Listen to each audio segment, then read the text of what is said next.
Hello, and welcome to the Catching the Octopus podcast.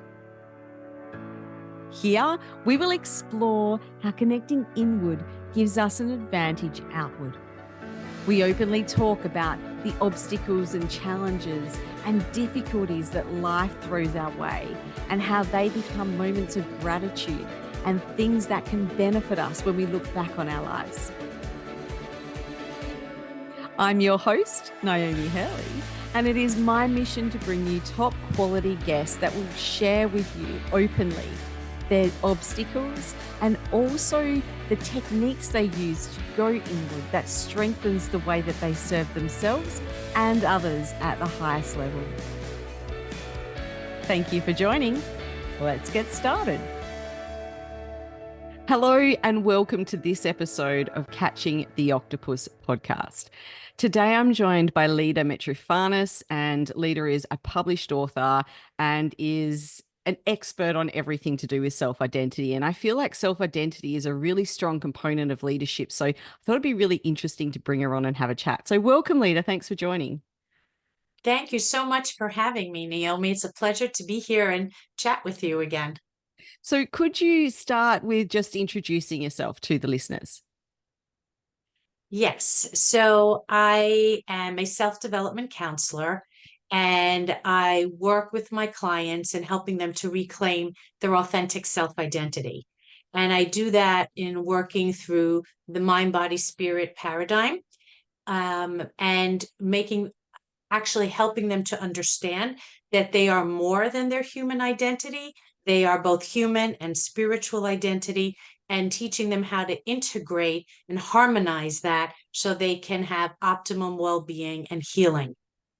Yeah, I love that because, and I kind of self do that myself. I'm a very big Mhm. advocate of that, but I come across people that are really strong in that spiritual identity and that's all they live, and they don't take actions as much as they could, and they don't grow in that human space as well. But then I've met people that are really just human and don't tap into or take advantage of that spiritual side. So it's really nice to bring them together.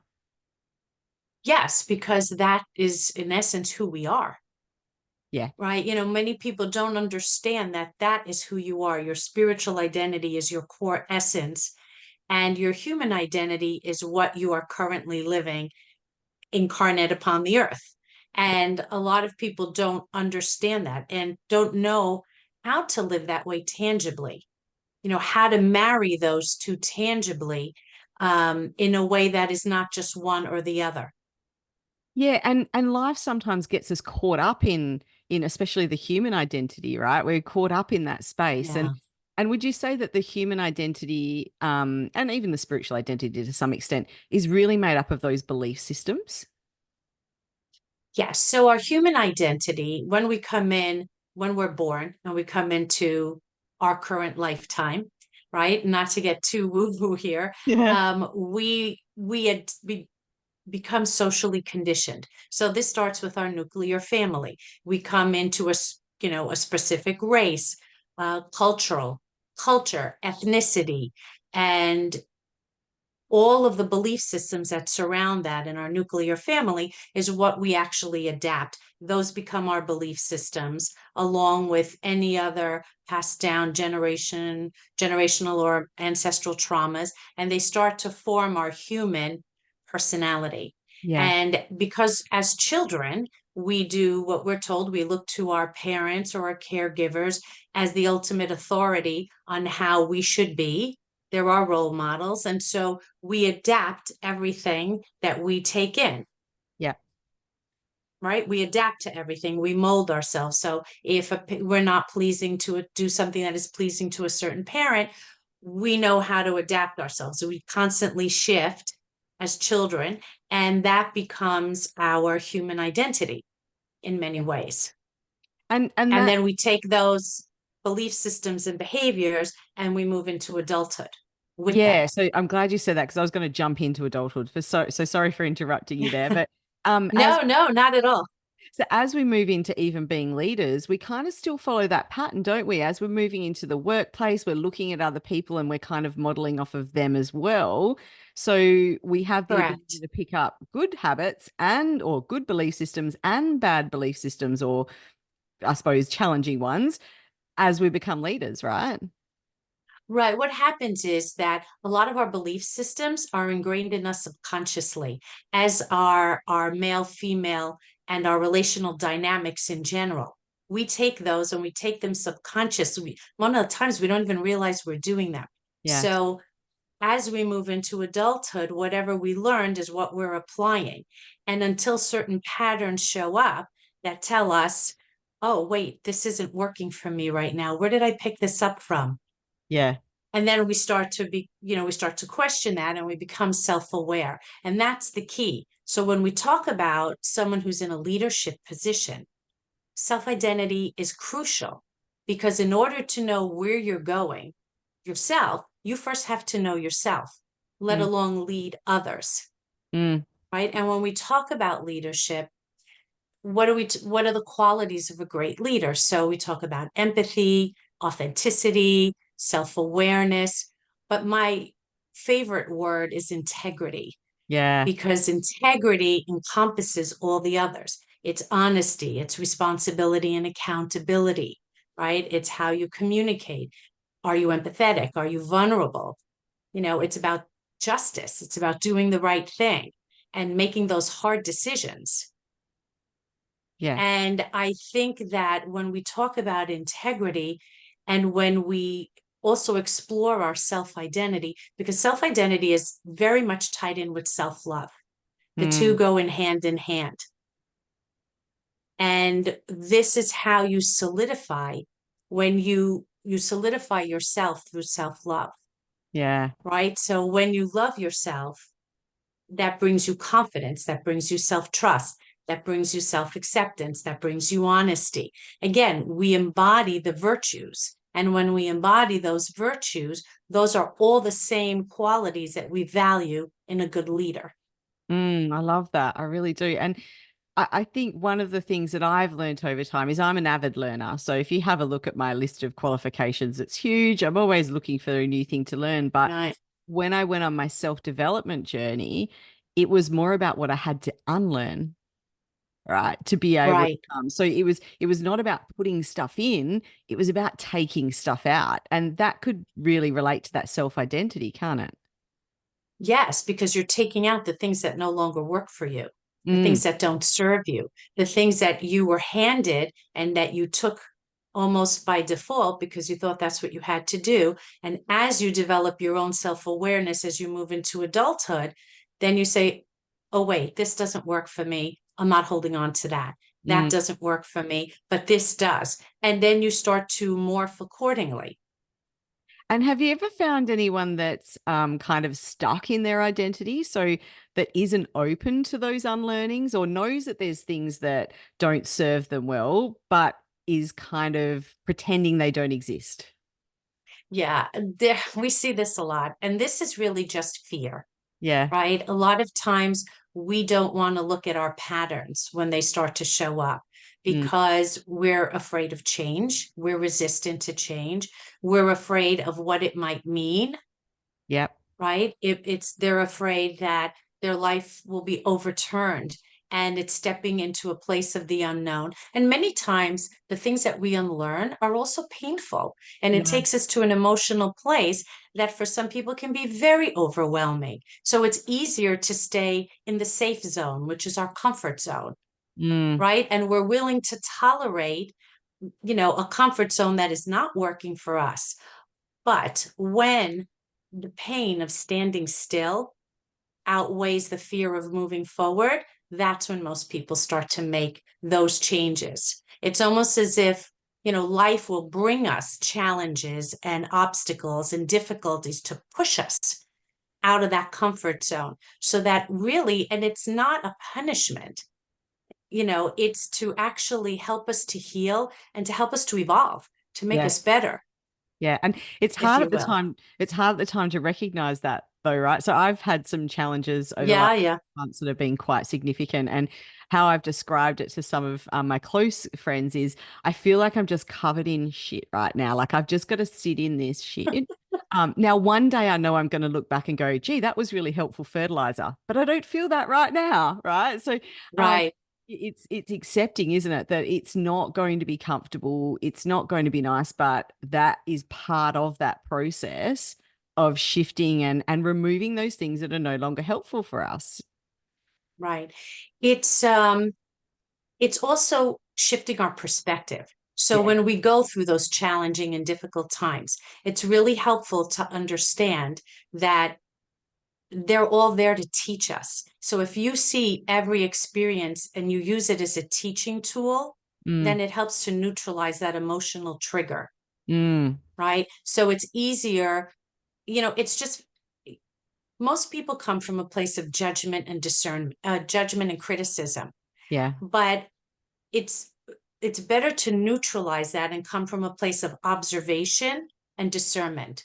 So if you can step into the position of the witness and you bear witness to your own life, it helps to neutralize the emotional trigger long enough for you to be able to get the clarity that you need. Yeah. And then you can say, oh, wait a second. From that neutral place, you could say, oh, what is this teaching me here that I need to look at? And we often do What that do with I, others, right? We often find if someone else is going through a situation, because we are observing that and not stuck in it, we are right, able to right. be effective, aren't we? Yes, yes. And so that's what we say. Relationships are the best teaching tool because it's when we start to rub up against each other, Yeah. right? And that's when we have those tension and the conflicts and the happiness, it goes both ways, but Yes. that's how we learn. That's how we learn about who we are. And sometimes even just observing another relationship, our friends' relationships, relationships in our families that are indirect to us. And we observe and we say, oh, I don't want that. I don't want to be that, Yeah. or I don't want to do that. Mm, But it means that you have to be aware. You have to acknowledge what you see, right? And then apply it through yeah. the understanding that it's just a teaching tool, nothing more, nothing less. A lot of people, when they only come from the human identity, they feel very threatened, Mm, right? Because the ego, that false ego kicks into play.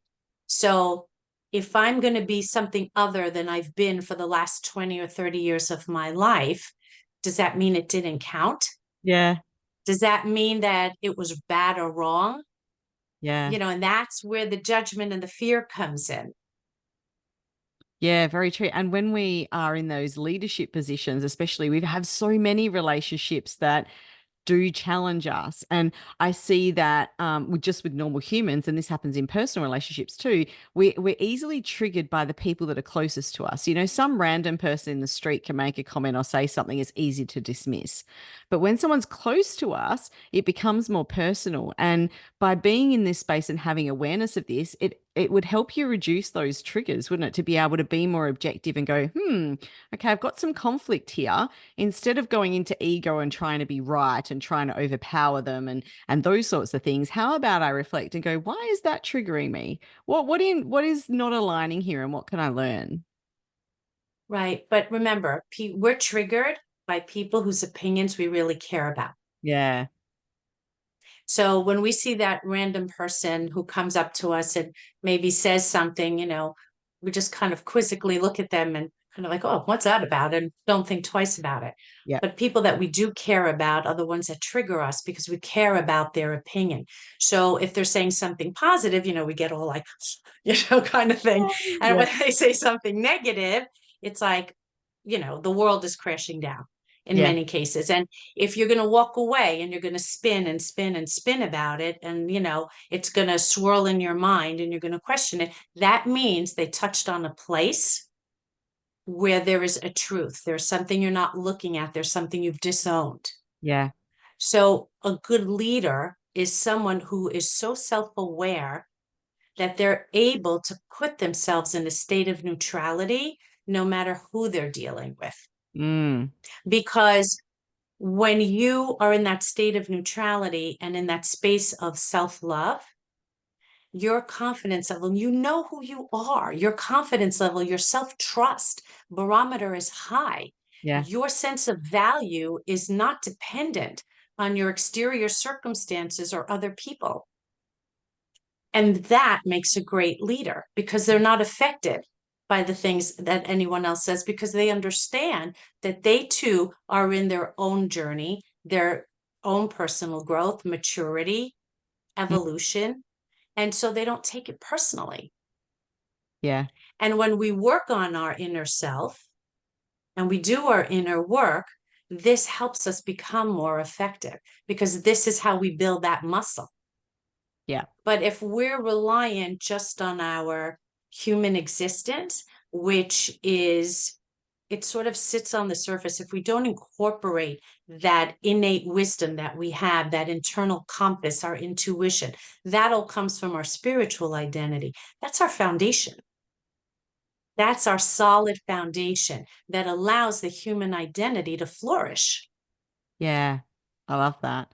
And Yeah. I've been in if I think about myself, I've been in a situation where there was another manager that there was conflict with, and it really rattled me. And even though I believe that there's only three things we can control: how we feel, how we act, and how we think. Right. And even Mm-hmm. though sometimes it might feel like we don't have control of those, we really do if we nut it down. But it was so challenging. But when I left that organization, the amount of Mm-hmm. gratitude I had for that person, not at the time, again, I was in it, I didn't like it, for helping me see things in myself and for helping me become better at dealing with those situations and those kinds of people, was amazing. I wouldn't particularly say I like this person even now, but I definitely don't dislike them because I have a lot of gratitude for them. Right, right. Because what they were doing in essence was helping you to build that inner muscle. Yeah, yeah, very much Yeah, so. And yeah. without them, I And wouldn't the be who I am, right? yes, and that's true for whether it's a work relationship, a family relationship, a romantic relationship. Sometimes that other person just comes as your teacher. And the more we butt heads, the more we learn about who we are. Mm, yeah, no, very true. And that's the gift. So tell us a little bit. I know that you've got some books. I know you've got a series and some of them have come out. So tell us a little bit more Yes. about them and how they are helping people with their self-identity.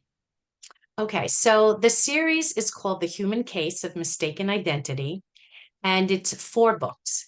And I decided to break it into 4 books as opposed to one book of 500 or so pages that no one will probably read because Yeah, we don't have that time. yeah, And I think it was easier to break the material down so people can read it piecemeal and begin to integrate some of it before that next book came out. So the yeah, first book came out exactly a year ago, and it's called Me, Myself, and I.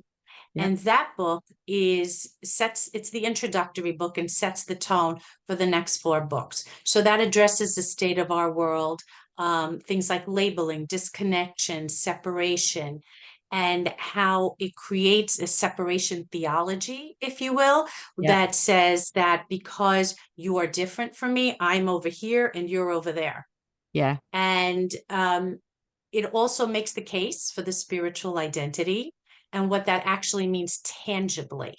yes, And it talks a little bit about the human trifecta as well. So it takes you a little bit on a journey. The second book, which should be out in about a month, is Self Love, The Journey Home. And this is the second step. And I break down the fundamentals of self-love because self-love is becoming like a little catch-all phrase and a little buzzword and yeah, trendy. And people don't realize, they come from a place of the false ego love. But self-love truly is radical self-acceptance, yeah. I was going to say right? that. It's That about, acceptance. Yeah, yes, the good, bad, and the ugly. yeah, It's about um, it's about being radically honest with yourself, about yourself, to yourself, yep, right? And it's about self-knowledge and acknowledgement, right? So it's acknowledging the parts of yourself and bringing them into your awareness. And it's about self-trust yes. and self-forgiveness. Yeah. I love that last And one. self-forgiveness is People get huge. And the stuck on. way I Yeah. Yeah. And the way I break that down is, we talk about it from the human and then I bring in the spiritual perspective. Mm, And all of my books are going to be written, and they are so far, in a very neutral voice. mm, So I don't want to tell my reader what to do. I hmm. present the information and I let them decide, because this is about you knowing yourself. It's not about me feeding you information and telling you this is right and this is wrong, because there is no such thing technically as right or wrong. Because what could be right for me is not right for you. And we're all here to learn and do different things, just the way Yeah. we all have different gifts and talents. So the idea is to take the fundamentals and then apply it to yourself Hmm. and see what you come up with. And what the book does is guide you on that. Yeah, I really love that. And I think that's the thing that a lot of people are missing in that self-love space because, like you said, there's a lot of hype around it, and people are like, love yourself, give yourself permission to take breaks, which is fine. Have no drama with that. Mm-hmm. But sometimes there's everything's a counterbalance, and sometimes we can Right. counterbalance the wrong way, and part of why we're here is to serve, in my opinion. Like, Mm-hmm. that's what fills our Mm-hmm. heart soul. And Yeah. so if we become too focused on self and have that illusion that it's self-love, right, but we're focused on self Mm-hmm. too much, that's not going to bring us happiness and joy either. If you're enjoying this podcast and you want Naomi or any of her guests featured on your podcast or as a keynote speaker at your next event, you'll find their contact details included in the show notes. If you'd like to learn more about how you can work with Naomi individually or as part of your strategy to improve leadership in your business, then review the courses, offers and services at getupandgoconsulting.com.au. Right. Right. That's true. So I talk about, and I love that you brought this up, because in the book, I talk about the differences between ego, our true self, and the false ego. Yeah. And I make that distinction so people can understand with examples of what does it mean to come from false ego love, Yes. and what does it mean to give ourselves authentic, true self-love. I love that. And the second part of the book is the journey of the inner child, because, I explain a little bit about how we come in, how we adopt certain belief systems from our early and childhood environment, how we internalize those messages, and how we formulate our self-perception, and Mm. how those become our behaviors, because our behaviors stem from our belief systems, Hmm. and how we then take those, like we said before, into adulthood. And then all of a sudden we see these patterns show up, and how we can then heal those patterns. Mm. Right. So I give some practical strategies, and the book is really more of a conversation around it, Yeah. And you know, and my writing is very neutral and very to the point. There's not a lot of fluff in this book. That's why I keep it to just over 100 pages. So yeah, yeah, and it's something that you're going to keep going back to, you yeah. know, almost like a guide. Mm. I don't like to say a how to, because it's really not a how to, because it's a journey home. Yeah. It's a journey home. And that Self-love is where journey we for come every back to who we are. Yeah, and that journey is different for everyone, right? Right. And it's about reclaiming our authentic self-identity and Mm. living from that place, as opposed to living from a belief system that somebody else handed to us. Mm. So Mm. when people say, well, are you living your truth? What does that really mean? Yeah. But in order to know your truth, you have to go through the inner work. And there really are no shortcuts. Yeah. And I want to emphasize that, because people are like, oh, I read this and I'm good and it's great and I'm done. Yeah. It's not. It's a lifelong process. We're constantly peeling the layers of the onion. We are constantly doing even when we don't realize that what we're doing. The only Yeah. constant is change. We're Yeah. constantly evolving. There's no time when we stop. Even those people who choose and are resistant, even them, to a certain degree, they might make very slower incremental steps. They might take longer to get to a certain point, but life will always bring us what we need to look at. Mm, yeah. And I think people misunderstand that sometimes. It's like, okay, I've been to this course, I've read this book, I'm here. I love that whole always evolving. And I suppose I was being in this space with the things that I was sort of with the life that I had and the obstacles life was throwing at me was more about I'd have these moments I go, oh, that really triggered me. That was a really big emotional space. So I'd go back and I'd go, oh, that inner child stuff. I'm very big on that. So I'd, give my little inner self a hug and find out inner gnomes doesn't feel enough. And I'm like, that's weird because I'm more than enough. I know that, but there's that Right. subconscious stuff that just comes up. And I think they say different level, same devil. Right. So even as we level Right, up, right. that devil still comes in to show the face. Yeah, yeah, yeah. And the thing is that, our entire life is this process. Mm, And it's not about, everybody's about the destination. And I say this all the time because everyone's like, oh, I want to get there. You have to get there. Because they feel like if they get there, that's like some magic point that they're just going to stop yeah. and then I've they're just I've going to done that. cruise. Yeah. And we all have done that because Yeah. that's how we're socially conditioned. But Yeah. the magic really happens in the process. It's Mm, those times when you sit there and you're like, oh my God, what just happened here? When you're in pain or you're blue or you're low or, something affected you. And then you have like the light bulb goes off and you're like, oh God, I get it now. I yeah. see where this was taking me, Mm, mm. And I you think know? with my experience as well, that has happened, but it's going into a space of being a bit more open. And I had this analogy that someone told me once, which was just perfect. So they said, there's this huge mountain, and you have the opportunity to either climb the mountain or get in a helicopter and get dropped off at the summit. And the people that get in the helicopter and dropped off at the summit go, oh, nice view. And then they're like, okay, what's next? Whereas the people that actually climb the mountain, fall over a couple of times, scrape their knee, maybe have some bad weather, all that sort of stuff, they get to the top and they're just like, wow. And it's just a different level of appreciation. Right, because when the helicopter drops you off at the top of the mountain, you've completely bypassed all the work. Yeah. Yeah. Yeah. And everybody wants the shortcut. Everyone wants the 21 days to be 50 pounds lighter, you know, Yeah. 5 steps to, optimal well-being. There's no such thing. No.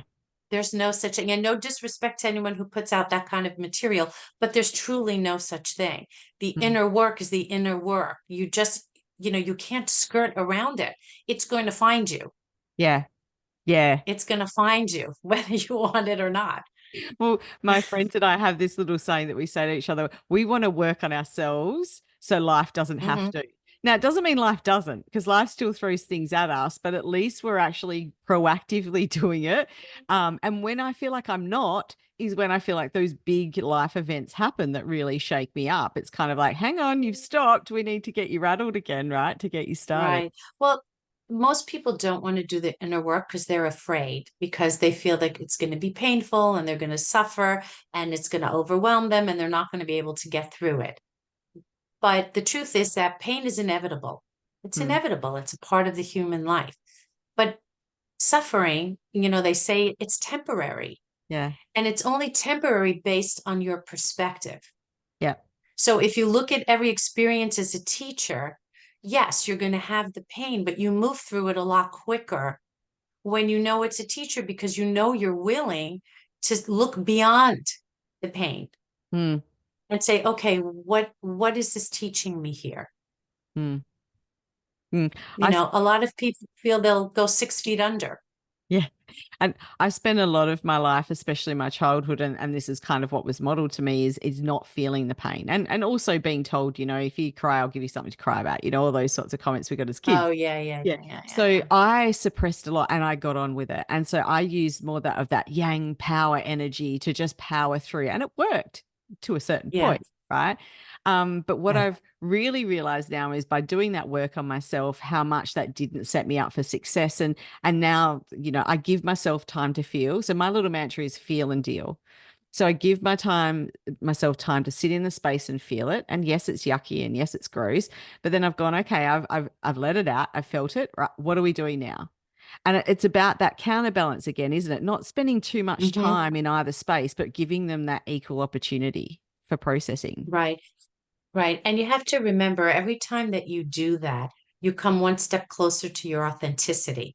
Mm, And what makes a great leader is authenticity, not mm, just integrity, which is the biggest word, but authenticity, because there are many leaders in the world, right? A company leader, a group leader, whatever, country leaders. But what is it that makes one leader more effective than the other? It's about energy. People yes. gravitate to each other because of energy. So the more authentic you are, you send that subconscious message out Mm-hmm. when you're okay with yourself to everybody else. And it's almost as if they want a piece of that. They're like, oh my God, that person's got that light of authenticity. Yeah. And subconsciously they want it too. So if they follow him or around them, that it's not that it'll rub off, but they'll pick up some of the ways in which that leader embraced authenticity. So they become a role model. Mm. And it makes them feel safe too, right? Because I feel Yeah.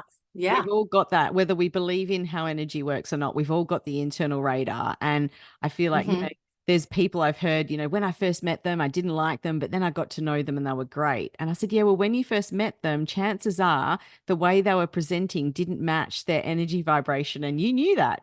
And you're like, oh, there's Right. something to be wary of with this person. But when you got to know them and they brought all those walls down, you were like, oh, okay, now I see the energy. Now it all feels more comfortable. Now I like them. Right, right. And that's also because you're recalibrating your energy, Yeah. Yeah. To be more right? in Because alignment. sometimes we see a leader that possesses certain qualities that we might aspire to, Yeah. but when we're around them, we don't feel comfortable, but that's just our insecurity speaking. So Yeah. we start to recalibrate our energy by letting go of those insecurities and allowing what we're seeing and what's coming to us. It allows us to embrace it, Yeah. I love that. So right? many layers. And, we might have to do another podcast to catch up, right? But there's I think three so. so there's three questions that I ask all my guests that come on the podcast.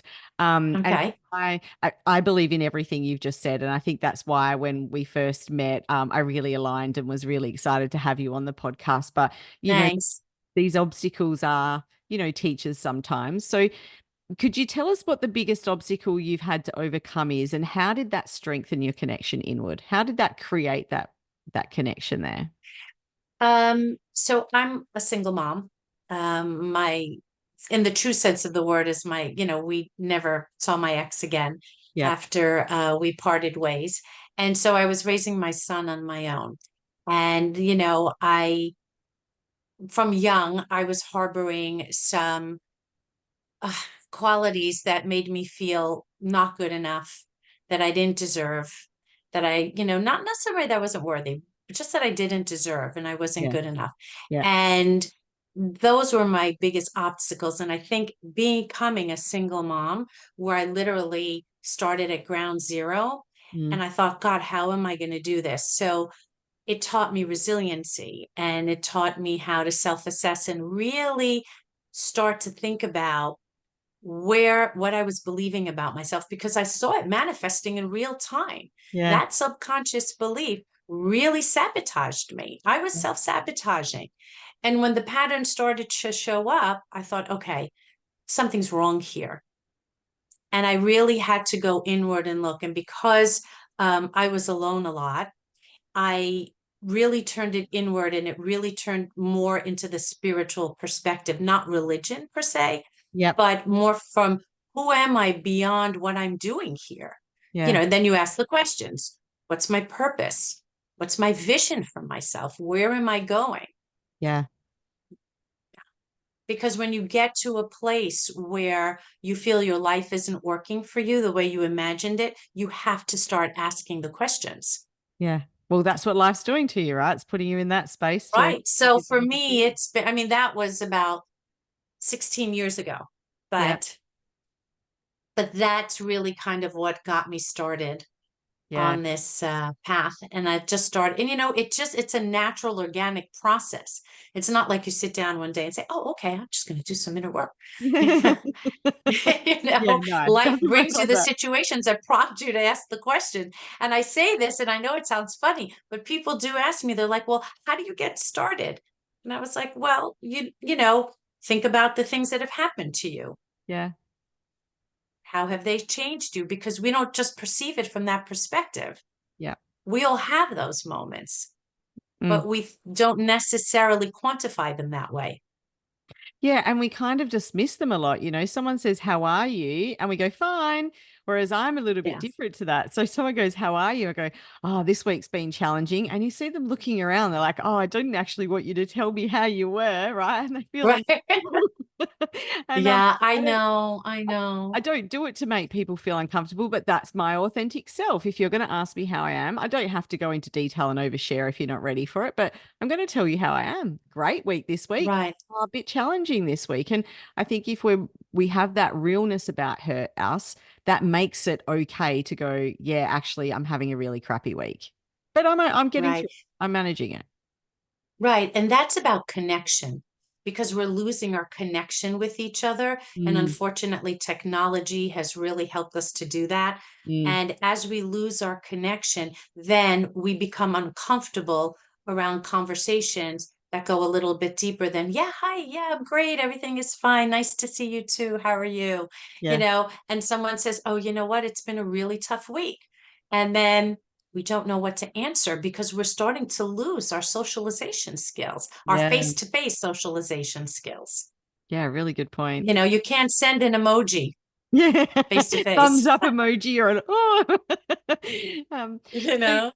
what has been a main challenge that you've experienced in your life that you're now grateful for, Leader? Because I do believe that, like you said before, everything can teach us something, or everything has some kind of purpose, even if it's yucky, that later on is a stepping stone or a foundation or just leads us down a different path. So is there anything that's happened that you now hated at the time or disliked at the time, but now are grateful for? That's a really good question. I think I would say that during the years of being a single parent, there were, here you have a two-parent family and you're in five directions Yeah. all at once. So I think it was about trying, I had this sense of perfection and trying to do everything and doing it to the best of my ability and doing it perfectly and, or the way I imagined perfect was in my own psyche. And I had to learn to let go Mm, and be present. yeah. And when I learned that surrender doesn't mean this, but it means this, that changed everything Mm, because it took away that sense of you're too weak, you're not resilient enough. How are you going to do everything? So it was about really coming to terms with the parts of myself what I thought my shortcomings were or yeah. what my perceived shortcomings were. And, once I moved past that, I was able to see all the gifts and talents that I had that I never believed that I had. Yeah. We impose so many limitations on ourselves based on how others perceive us. Hmm. And it really taught me to value myself. And I think the greatest lesson I learned is no head above my own. Yeah. Yeah. No head above my own. So every time, and we always go to our friends or our family or whoever's close to us. We have a problem, we want to talk it through, and there's nothing wrong with that. But at the end of the day, it's your life, it's your journey, and you know what is best. You feel in here, in your intuition, Hmm. and you have to trust that. And you can't put any head above your own. So you just sort of sift through the information, take what resonates, get rid of the rest, and then harbor your own decision and you move forward, even if nobody else agrees with it. That's okay. You're Mm, not seeking approval. mm. Well, you shouldn't be So seeking that, approval. right, Yeah. right. And that I think was a big, big, big thing for me. No Mm, head above my own. And Mm, when I did that, I felt free. mm. That really I can felt be free. because we can be pushed into different directions by trying to please someone, right? Because that's how we're wired from kids, and then Mhm. miss those opportunities to be our authentic self.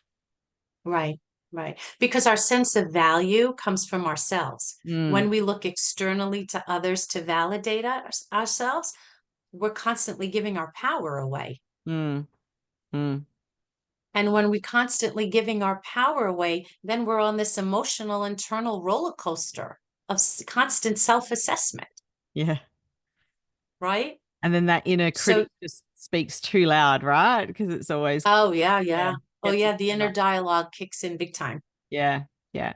So, what? So, I suppose this is worded from that whole, spiritual, physical connection, of our Mhm. identities and ourselves. But do you have any practices that you do daily, monthly, weekly that actually help strengthen that inner connection or that connection with your spiritual identity?